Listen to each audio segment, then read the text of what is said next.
In this short tutorial, I'll show you how to see your calculator history on an iPhone running iOS 18.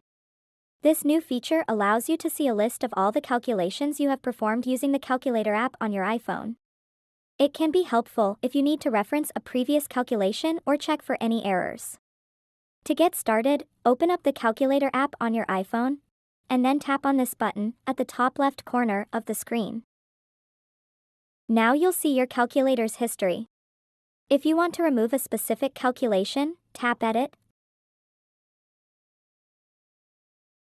Then tap on the calculation that you want to remove, and then tap Delete.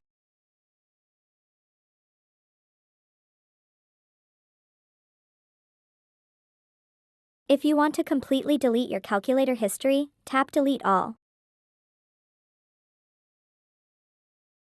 Tap Delete All to confirm it. So that wraps up this tutorial. If you have any questions about this whole process, please let me know in the comments section below.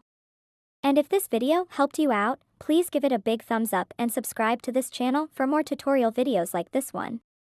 Thank you so much for watching and have a good day.